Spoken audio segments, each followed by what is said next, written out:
সাতক্ষীরা থেকে অনলাইন জুয়া চক্রের অন্যতম শীর্ষ এজেন্ট মুর্শিদ আলম লিপুকে গ্রেপ্তার করা হয়েছে। এ সময় তার সঙ্গে থাকা এক সক্রিয় সদস্যকেও গ্রেপ্তার সহ অনলাইন জুয়ার কাজে ব্যবহৃত 16টি মোবাইল ফোন ও 3টি ল্যাপটপ জব্দ করা হয়। শনিবার দুপুরে প্রেস ব্রিফিংয়ে সাতক্ষীরার পুলিশ সুপার মোহাম্মদ মনিরুল ইসলাম এ তথ্য নিশ্চিত করেছেন। প্রেস ব্রিফিংয়ে জানানো হয়, শুক্রবার রাত 11:30টার দিকে গোপন সংবাদের ভিত্তিতে জেলা গোয়েন্দা শাখা ও সদর থানা পুলিশের একটি যৌথ টিম সাতক্ষীরা সদর থানার খানপুর থেকে বাইপাসগামী খড়িবিলা মোড় এলাকায় অভিযান চালায়। এ সময় সড়কে চেকপোস্টে সন্দেহজনক একটি ব্যাটারি চালিত অটোরিকশা থামিয়ে তল্লাশি চালালে অনলাইন জুয়ার সঙ্গে জড়িত 2 ব্যক্তিকে গ্রেপ্তার করা হয়। গ্রেপ্তারকৃত মুর্শিদ আলম লিপু মেহেরপুরের মুজিবনগর উপজেলার শিবপুর গ্রামের জিনারুল ইসলাম ও রাজিয়া সুলতানা দম্পতির ছেলে। অপর গ্রেপ্তার ব্যক্তির নাম মুসাইদ আলম ওরফে ক্যামেল। তিনি মেহেরপুর সদর উপজেলার খন্দকার পাড়ার মাসুদুল আলম ও লুবা ইয়াসমিন দম্পতির ছেলে। জিজ্ঞাসাবাদে তারা স্বীকার করে তারা দীর্ঘদিন ধরে অনলাইন জুয়া পরিচালনার সঙ্গে জড়িত। বিভিন্ন শ্রেণী পেশার মানুষকে প্রলোভন দেখিয়ে তারা অনলাইন জুয়া খেলায় উদ্বুদ্ধ করত এবং জুয়ার প্ল্যাটফর্ম পরিচালনা করত।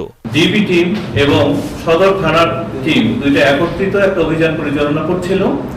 খানপুর থেকে বাইপাস আসার পথে খড়িবিলা নামক একটা স্থানে অটো চেক করাকালীন সময়ে 2 ব্যক্তিকে অনলাইন জুয়ার সাথে জড়িত এরকম 2 ব্যক্তিকে গ্রেপ্তার করা হয়। সেই 2 জন ব্যক্তির নাম হলো মোহাম্মদ মুর্শিদ আলম লিপু, আরেকজন হলো মোহাম্মদ মুসাইদ আলম।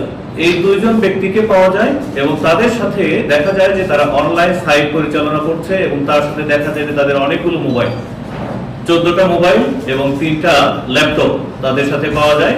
এবং জিজ্ঞাসাবাদে তারা জানায় যে তাদের মানি ট্রানজাকশন রয়েছে এবং দেশের বিভিন্ন শ্রেণী পেশার মানুষকে তারা প্রলোভন দেখায় এবং প্রলোভন দেখে এই অনলাইন জুয়াকে আকৃষ্ট করে এবং দেশের টাকা তারা বিদেশে প্রেরণ করে, এরকম ভাবে আমরা জানতে পারি।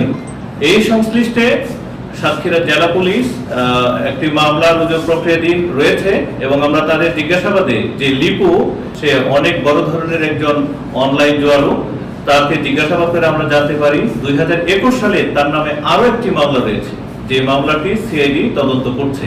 তো জেলা পুলিশ সাতক্ষীরা এই মামলাটি রুজুর প্রক্রিয়াধীন রয়েছে। আমরা এটা তদন্ত সাপেক্ষে তার বিস্তারিত আরো জানাতে পারব।